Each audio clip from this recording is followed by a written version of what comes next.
बकलोलगढ़ में सर्दी का मौसम अब सबके सर पर आ चुका था और गांव के लोग भी अपने अपने तरीके से इस ठंडे मौसम के रंग में रंग गए थे।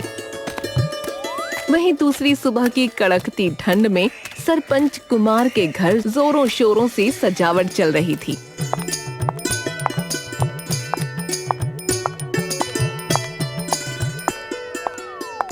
अरे आप क्या कर रहे हैं? वो आता ही होगा, जल्दी कीजिए। और मिठाई क्यों नहीं आई अभी तक? अरे ठहर जा, क्यों उतावली हुई जा रही है? अभी वक्त है उसे आने में, हो जाएगा सब। अरे कहाँ से होगा, सजावट तो अभी तक पूरी भी नहीं हुई है। अरे मैं कह रहा हूँ ना कि सब हो जाएगा। तुम जाके तैयार हो जाओ बस। मैं तैयार ही हूँ। ओहो, अच्छा। खुद जाके नहा लो आप, ऐसा लग रहा है जैसे कुत्तों के साथ कुश्ती लड़कर आए हो। अरे इतनी ठंड में किसी को क्या ही पता चल रहा है? मुझे पता चल रहा है, क्योंकि मुझे सच में पता है कि आप पिछले 5 दिन से नहाए नहीं हो। आसपास लगे सभी सजावट वाले हंसने लगे। अरे अपना काम करो तुम सब। हाँ। तभी वहाँ एक गाड़ी आती है जिसमें जोर की एक आवाज आती है, पापा। सरपंच और बबीता चौंक कर गाड़ी में बैठे अपने बेटे को देखते हैं। अरे तू आ भी गया? तो क्या उल्टा जाऊं क्या पापा? अरे नहीं। रंजन हंसता हुआ गाड़ी से बाहर निकलता है और दौड़कर सीधा अपने मम्मी पापा के गले लग जाता है। मेरा राजा बेटा। सरपंच डरते डरते अपनी पत्नी की ओर देखता है।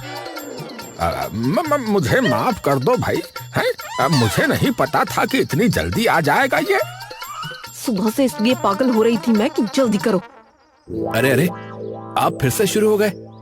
चलो अंदर चलते हैं पापा। इन्हें भी भेज दो, अब इनका क्या काम?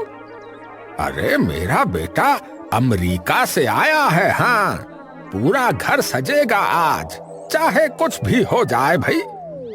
तुम पहले नहा के आओ, जाओ। और बेटा तू यहीं रुक, अंदर जाने से पहले तेरी आरती उतारूंगी। अरे पर अपने पति परमेश्वर की भी तो उतारो। बबीता उसकी तरफ गुस्से से देखती है। सादे पानी से तुम्हारा कुछ ना होगा, सीधा धोबी घाट पर मंजवा के आओ खुद को, जाओ। सब लोग फिर हंसने लगते हैं। अरे चुप, काम करो सारे के सारे, नालायक कहीं के। बबीता अंदर जाती है।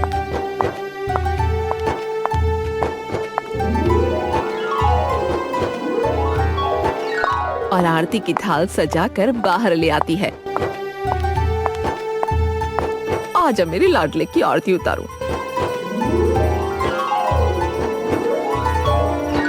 बबीता रंजन की आरती उतारकर उसे घर के अंदर ले आती है और उसके सामने काफी सारे पकवान लाकर रख देती है। अरे माँ, क्या क्या मंगवा लिया आपने ये? अरे अभी तो मिठाई आनी बाकी है, तेरे पापा से बोली थी, और देख लो। कोई नहीं माँ। अच्छा, मुझे वैसे आप दोनों से कुछ बात करनी है। क्या? पापा को आ जाने दो, फिर बताऊंगा। सरपंच थोड़ी देर में नहाकर अपना गंजा सर तौलिए से साफ करता हुआ आता है।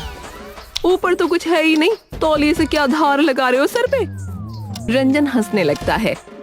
अरे ओहो, खून खा लिया इस औरत ने है। बेटा तू शादी मत करियो, बता रहा हूँ। हाँ, इधर आओ आप, रंजन को कुछ बात करनी है हमसे।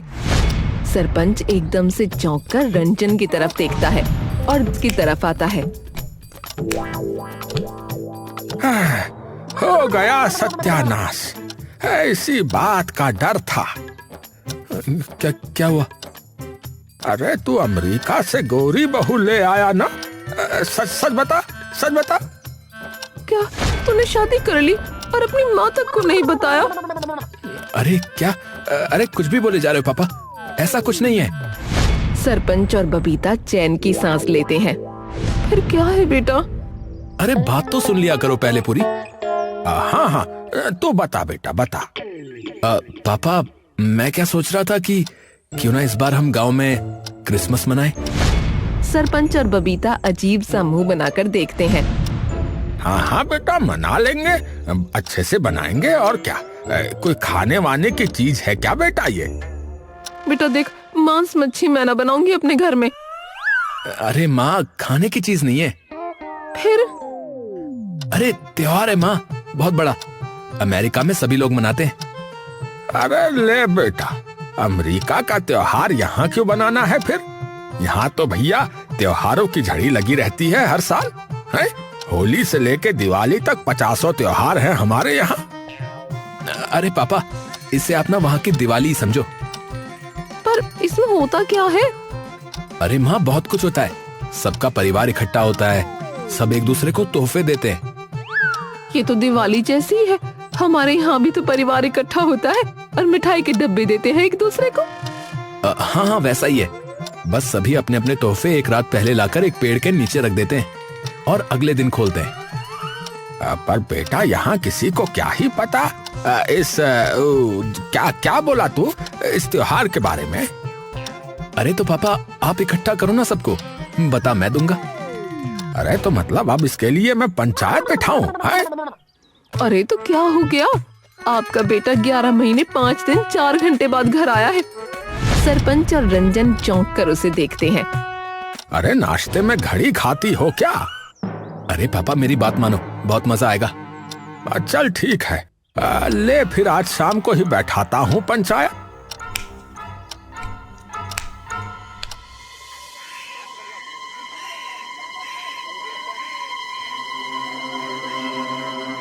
गांव के सभी लोग एक नीम के पेड़ के नीचे इकट्ठा हो जाते हैं। हाँ भाइयों, देखो मेरा बेटा जो है वो अमेरिका से आया है सीधा। हाँ तो भाई सरपंच जी, अरे हवाबाजी करने के लिए पंचायत बिठाई है के? अरे बिल्लू ताऊ, पूरी बात सुनोगे? हाँ हाँ, बता फिर। देखो तो मेरा बेटा जो है वो आप सभी को कुछ बताना चाहता है। तो बेटा आ जा तू।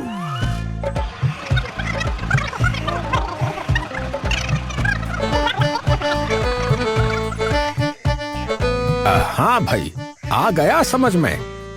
सभी गांव वाले विचलित होकर एक दूसरे की तरफ देखने लगते हैं। क्या हुआ? अरे सरपंच जी, क्या नाम बताया था आपने त्योहार का? अरे वही वो अपना क्या कहते हैं? अरे क्रिसमस। अरे रंजन भैया, अरे क्या मिलेगा इसे बनाने पे, ये तो बताओ। अरे रेस नहीं लगानी, तोहफे देने एक दूसरे को। और हाँ पापा, एक क्रिसमस वाला पेड़ भी चाहिए होगा। अरे तो कौन सा पेड़ होता है ये? अरे पापा, फर का पेड़। अरे फिर? क्या फिर? अरे उसने बोला ना फिर। अरे फर का पेड़। वो यहाँ कहाँ मिलेगा? हमारे यहाँ तो अमरूद, आम, नीम वगैरह के पेड़ है। ए भैया, तो उस पेड़ को सजाते हैं क्या है? हाँ, उस पर सितारे लगाते हैं, चमकीला छिड़कते हैं और लड़ी भी लगाते हैं। और फिर जितने भी तोहफे होते हैं उसे क्रिसमस के एक दिन पहले की रात को उसके नीचे रख देते हैं और फिर सुबह आकर उसे खोल देते हैं। अच्छा, और फिर क्या होता भैया? और फिर नाचते हैं, गाते हैं, साथ में जश्न मनाते हैं। तो सरपंच जी एक काम करते ना, यही नीम का पेड़ सजा देते। ये भी तो बहुत ही बड़ा पेड़ है, अपना नीम का पेड़। हाँ, ये भी ठीक है। और सिर्फ यही नहीं, बल्कि आसपास भी सब सजेगा और दावत होगी, दावत शाम को। तभी वहाँ खड़ा बंसी भी बोल पड़ता है। वैसे सरपंच जी, जरूरी है क्या ये तोहफे देना? और दे किसे? अरे किसी को भी दे दो, जिसको आपका मन हो। सभी अपने दोस्तों वगैरह के लिए कुछ ले आना। अच्छा, तो मैं अपना एक कच्छा दे सकता हूँ। मैंने बस 3 ही बार पहना है, छोटा हो गया फिर उसके बाद। सब लोग हंसने लगते हैं। अबे कंजूसी है, अबे कच्छा कौन देता है बे तोहफे में? है नया दे कुछ। सभी लोग पंचायत में खड़े हंस खेल रहे होते हैं, लेकिन वहीं एक अजीब सी औरत भी पेड़ के पीछे छिपकर उनकी सारी बातें सुन रही होती है। ये तो बढ़िया मौका है। और एक और चीज होती है, उस दिन सेंटा क्लॉज भी आता है। क्या आता है? ये कौन है भैया आप? अरे वो उधर माना जाता है कि सेंटा क्लॉज एक होता है जो हिरणों पे आता है। अरे हिरणों पे बैठता है क्या? अरे हिरन पे नहीं, उनके पीछे एक बग्गी बंधी होती है उस पर, और लोगों के लिए तोहफे लाता है अलग अलग। बेटा उसे हल चलाना कहते हैं। अरे पापा, हवा में उड़ के आते हैं उसके हिरण। ए भैया, पर दिखता कैसा है ये? अरे लाल सी जैकेट पहनता है और एक लाल टोपी, बूढ़ा सा, सफेद दाढ़ी वाला, मोटा सा दिखता है। कहते हैं कि उससे जो भी मांगो वो सच हो जाता है। भगवान वगैरह है क्या बेटा उधर का? अरे नहीं नहीं, वो तो ऐसी बातें बना रखी हैं। तो फिर ठीक है, कल से ये क्रिसमस की तैयारी के लिए सभी आ जाना, ठीक है? अरे क्रिसमस पापा, क्रिसमस। हाँ हाँ, वही क्रिसमस जो भी है। तो ठीक है सरपंच साहब, लड़ियां मैं लगाऊंगा पेड़ पे। हाँ। अरे तू लगाएगा? अरे तेरी इतनी ऊपर नजर भी गई है कभी? हैं? सभी लोग थोड़ी देर में वापस अपने अपने घर चले जाते हैं।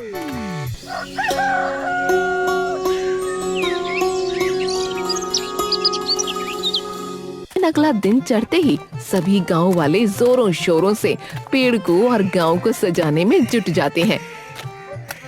अबे सुन, मुझे कोई पत्थर नहीं मिल रहा है, तो मैं तुझे इस लड़ी से बांध देता हूँ और फिर फेंक दूंगा ऐसे पेड़ पे। अबे ओए, अबे चल काम कर अपना। वहीं दूसरी ओर सरपंच खड़ा हर चीज की निगरानी कर रहा होता है कि तभी बंसी उसके पास आता है।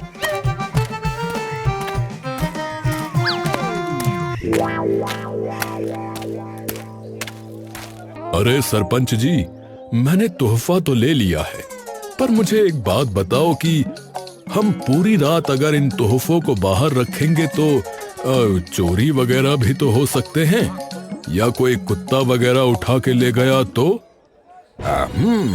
बात तो सही है। हाँ, मेरा तो भारी नुकसान हो जाएगा। क्यों भाई, ऐसा क्या दे दिया तुमने? अरे वो तो पता लग ही जाएगा, पर आप पहले इसका कुछ इलाज करो। हाँ। कोई नहीं, उसका बंदोबस्त मैं अपने आप कर लूंगा। ठीक है, पर कर जरूर लेना, वरना नुकसान हो जाएगा मेरा। अरे हाँ हाँ भाई, ऐसी क्या तूने सोने की दुम बनवा दी क्या? सरपंच सोचता हुआ वहाँ से सीधा यमुना प्रसाद के पास आ जाता है।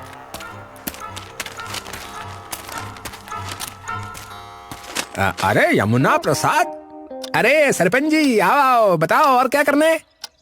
अरे करना तो तुझे कुछ नहीं है, पर एक कोई इंसान चाहिए निगरानी करने के लिए आज रात को तोहफों की। तो तुम अपने नौकर को भेज दोगे क्या, नंदू को? अरे ये भी कोई पूछने की बात है? ए नंदू गंदू।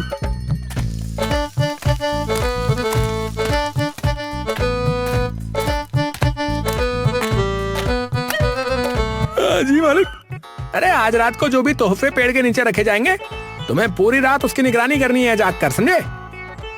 ठीक है मालिक, जैसा आप कहें, आ जाऊंगा परसों। अरे परसों? अबे परसों नहीं, आज रात को बोला है। अरे यमुना भाई कर तो लेगा ना ये? अरे हाँ हाँ, आप बेफिक्र रहो, इसे मैं अपने आप समझा दूंगा। हाँ ठीक है, फिर ठीक है।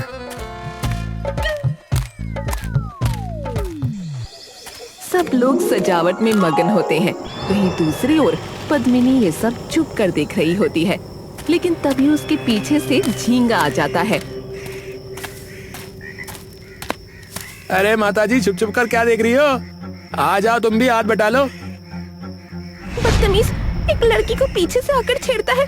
झींगा इधर उधर देखने लगता है। लड़की? कौन लड़की? पद्मिनी झींगा के मुंह पर एक जोरदार चांटा मारकर वहाँ से फटाफट निकल जाती है। बदतमीज कहीं का। नीम का पेड़ और उसके आसपास का हर घर एकदम नई नवेली दुल्हन की तरह सजकर तैयार हो जाता है और सब लोग अपना अपना तोहफा लाकर नीम के पेड़ के नीचे रख देते हैं। लेकिन सबकी नजर सबसे पहले नीम के पेड़ पर बंधी एक भैंस पर चली जाती है। अरे ये भैंस कौन बांध गया भैया पेड़ पे, हटाओ इसे। अरे नहीं सरपंच जी, अरे इसे मत हटाना, ये मेरा तोहफा है। सब लोग हंसने लगते हैं। अबे तूने तोहफे में भैंस दी है क्या किसी को? तभी गबरू वहाँ खड़ी एक कुंवारी लड़की पारो की ओर देखता है। किसी को क्या, मेरी पारो को दिए। क्यों पारो, बढ़िया है कि नहीं? मैं तो अभी भी कह रहा हूँ कि बना लो मुझे अपना देवदास पारो। भाग जा यहाँ से, जितना बड़ा तूने नाम लिया है उतना बड़ा भी तो खुद है। सब लोग हंसने लगते हैं। सभी लोग अपने अपने घर जा चुके होते हैं।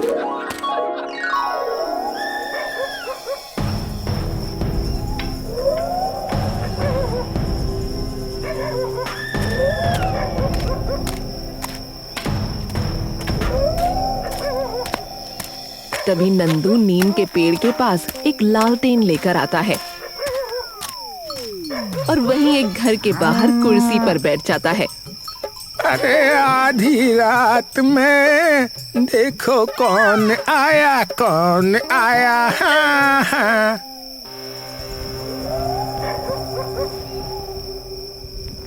नंदू काफी देर वहीं आंख जमाए बैठा रहता है। ओहो, जाना ही पड़ेगा बाथरूम लगता है, वरना ये मिर्च के पकौड़े यहीं धमाका कर देंगे। कोई नहीं, थोड़ी देर में वापस आ जाऊंगा।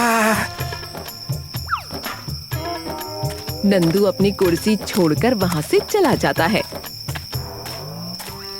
नंदू बाहर से आता है। ओहो, आज तो देर हो गई सोने में।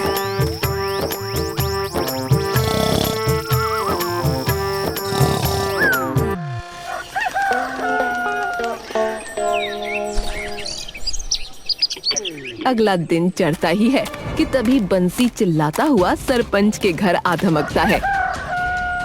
सरपंच जी, अरे बाहर आओ। अरे देखो कैसा गजब हो गया सरपंच जी।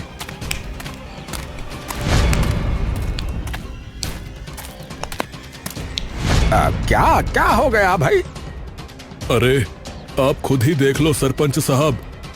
अच्छा ठीक है, तुम रोना बंद करो और चलो भाई।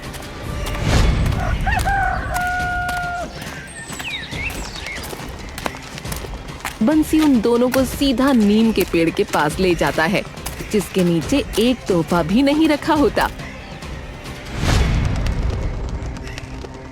हैं? अरे सारे तोहफे कहाँ गए भाई?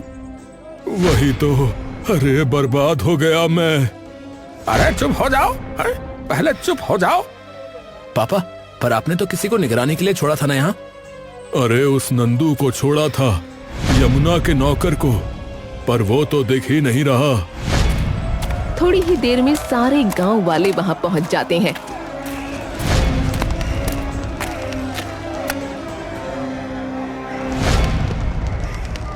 ओ भाई साहब, सब कुछ साफ कर दिया चोर ने। अबे मेरी भैंस को भी ले गया यार ये चोर। अबे और बदले देवदास हैं। हे भगवान, एक रात में ये क्या हो गया? अरे उस नंदू को छोड़ा था यहाँ, पता नहीं कहाँ मर गया। तभी नंदू वहाँ पर आता है। अरे क्या हो गया सरपंच जी? क्या हो गया? आप लोग इतने टेंशन में काहे दिख रहे हैं? पेंशन नहीं मिला क्या? अबे गधे, जाहिल है, कहाँ मर गया था? तुझे निगरानी करने को बोला था ना। निगरानी? कहाँ की निगरानी? अरे यहाँ की भुलक्कड़ कहीं के। अबे सरपंच जी, अबे बहुत सारे तोहफे रखे थे यहाँ, कम से कम भी नहीं तो 40 से 50 हजार रुपए की चोरी हुई है यहाँ। सभी गांव वालों के थे वो तोहफे यहाँ। अरे कल रात किसी ने कुछ देखा था क्या? किसी अनजान आदमी को देखा हो आसपास? बताओ। तभी कवि एकदम से आगे आता है। मैंने देखा है एक मंजर सरपंच साहब। हाँ, क्या देखा है बता? वो दरअसल मेरा मन किया कल कि क्यों ना शब की आगोश में बैठकर कोहरे पानों पर अपने जज्बातों को उतारा जाए, तो मैंने सभी पन्ने मुहैया कर। अबे चुप, चुप, अबे बंद कर अपने ये पता नहीं क्या बोले जा रहा है? गालिब का कबूतर कहीं का। अबे सीधे सीधे बता, वरना तेरी कलम से तेरे ही माथे पे नाजायज औलाद लिख दूंगा, समझा? देखिए, मैं कह रहा था कि जब मैं यहाँ लिखने आया तब मैंने अपना चश्मा नहीं लगाया, तो मुझे लगा जैसे सामने कोई बूढ़ा सा मोटा सा इंसान लाल कपड़ों में था आया, और वो भी था लाल टोपी पहने। है बेटा, ये तो वैसा ही लग रहा है जैसा तूने बताया था। क्या नाम था उसका? Santa Claus. हाँ, अरे बेटा, तू तो कह रहा था कि वो तोहफे लाकर देता है, पर ये ससुरा तो लग रहा है कि उल्टा चोरी करके ले गया तोहफे। अरे पर सरपंच जी, एक चीज मेरे भी अभी ध्यान में आई। कल मैंने एक औरत को उस पेड़ के पीछे छुपे देखा था, हमें देखे जा रही थी, और जब मैंने पूछा कि माताजी क्या देख रही हो, तो मुझे कहा कि लड़की छेड़ते हुए शर्म नहीं आती, और थप्पड़ मार के चली गई। बताओ, माताजी कह के कौन छेड़ता है? सब लोग ये बात सुनकर हंसने लगते हैं। पापा एक काम करते हैं, पुलिस में रिपोर्ट करवाते हैं। अरे एक काम करते हैं, सभी लोग इधर उधर ढूंढते हैं, क्या पता मिल ही जाए। हाँ, ये भी सही है, पहले एक बार खुद ही देख लेते हैं। हाँ तो भाई, सभी लोग इधर उधर फैल जाओ और पूरा गांव छान मारो। सब लोग इधर उधर पूरे गांव में फैल जाते हैं। बंसी अपनी बीवी रज्जो के साथ सभी तोहफे ढूंढने जंगल की ओर निकल पड़ता है। अरे जंगल में कोई तोहफों को क्यों लेके जाएगा? अरे कुछ नहीं पता, तुम ढूंढो बस। हाँ, बंसी पूरे जंगल की सभी झाड़ियों को हटाकर देखने लगता है। अरे झाड़ियों में क्या देख रहे हो आप? गिलहरी थोड़े ही थी तोहफों में। वहीं दूसरी ओर सब गांव वाले तोहफों की खोज में पूरी मेहनत कर रहे होते हैं। गबरू और झींगा तोहफों को खोजते करते चाय की टपरी के पास पहुंच जाते हैं। अबे यार, पता नहीं कहाँ होगी मेरी भैंस यार। अबे और बनले पारो का देवदास है। वो दोनों इधर उधर देख ही रहे होते हैं कि तभी उनकी नजर टपरी पर कपड़ा मारते एक छोटे बच्चे पर पड़ती है। अबे गबरू, अबे क्या हो गया? अबे सामने देख उस लड़के को। अबे किसे? अरे वो जो कपड़ा मार रहा है। हाँ तो उसका क्या? अरे उसने वही जर्सी पहनी है जो मैंने कल तेरे तोहफे में रखी थी। गबरू एकदम से चौंक जाता है। अबे ओ चिल्लाइयो मत, वरना उसे पता चल जाएगा। अबे तू एक काम कर, तू जाके सरपंच और बाकी गांव वालों को बुला, तब तक मैं ध्यान रखता हूँ कि कहीं ये यहाँ से निकल ना जाए। अबे ठीक है, लेकिन उससे पहले ये बता, तूने मेरे लिए बच्चों वाली जर्सी ली थी क्या? अबे तो साइज तो वही है ना तेरा, इसमें अब मेरी क्या गलती है? बच्चों वाला ही मिलेगा तेरे को माल। गबरू दौड़ता हुआ जाकर सबको वहाँ बुला लाता है।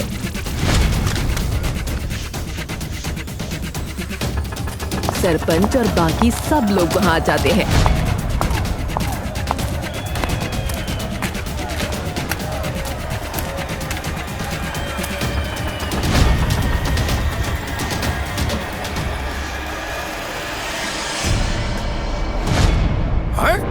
पक्का ये तेरी वाली जर्सी है? अरे हाँ सरपंच जी, वही है, बड़ी मुश्किल से मिली है। बच्चों वाले कपड़ों में भी इसका साइज नहीं मिल रहा था सरपंच जी। सारे एक साथ मत जाओ, कोई एक जना जाकर बात करो उससे कि उसे ये जर्सी कहाँ से मिली। किसे भेजे? अरे गबरू को भेज दो, बच्चा समझ के क्या पता बताई दे इसे। सही बात है। अबे यार क्या बोल रहे हो? अबे जल्दी जा, चल।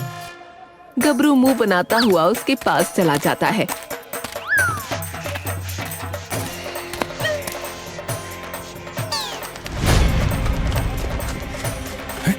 अरे ये तो भाग रहा है, अरे भागो इसके पीछे।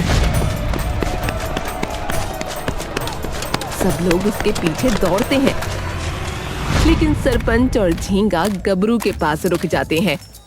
अबे क्या बोल दिया उसे तूने? अबे क्या? अबे मैंने तो वही बोला जो बोलना था। अरे क्या बोला?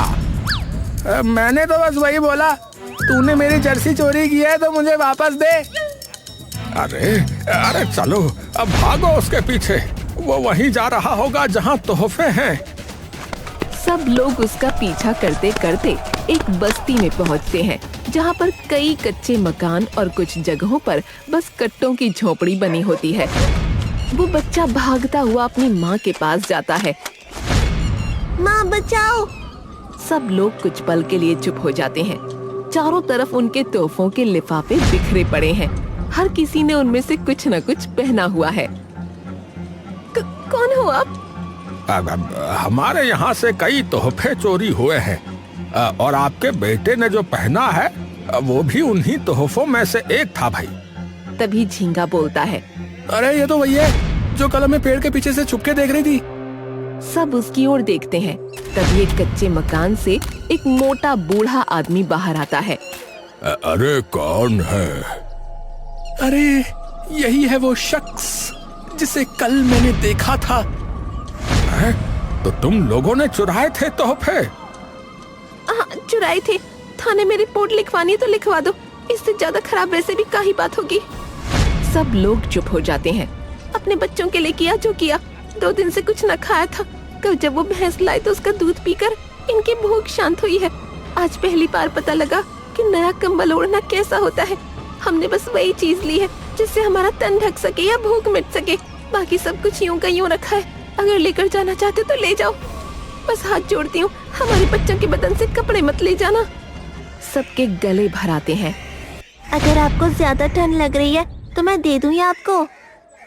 अबे ये तुम्हारी है, हाँ पहने रहो और चिंता मत करो, ऐसी और लेकर आऊंगा। अच्छा। सरपंच चारों ओर देखता है। फटे कपड़े, टूटे जूते। गांव वालों की आंखें भी नम हो जाती हैं। ये जो भी तोहफे हैं सब आपके ही हैं, आप रखिए इन्हें। रंजन सरपंच की ओर देखता है। किसी को इस बात से कोई तकलीफ? सब गांव वाले ना में सर हिला देते हैं।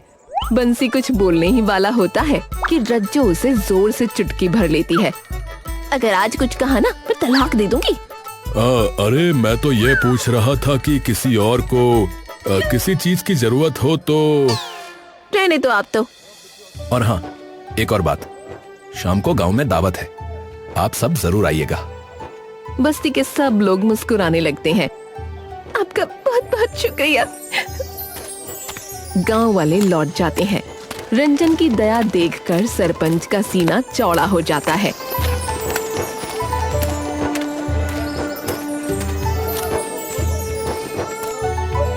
अरे रहता भले ही अमेरिका में हो पर संस्कार तो भारतीय हैं बेटे के। शाबाश बेटा।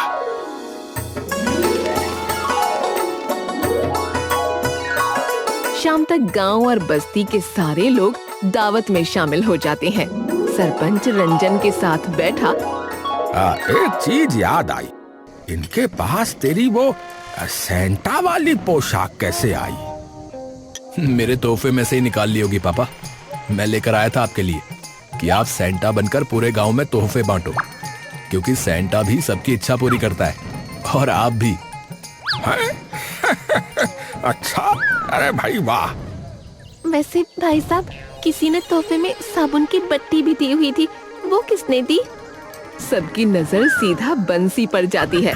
सब लोग जोर से हंस पड़ते हैं। तो तू साबुन की बट्टी पर रो रहा था, हैं? अरे सरपंच जी, आपको पता नहीं है, 4 बट्टियां थी, एक साथ वाला पैक लिया था। हाँ, वैसे बहुत महंगी आती है नहीं तो। हाँ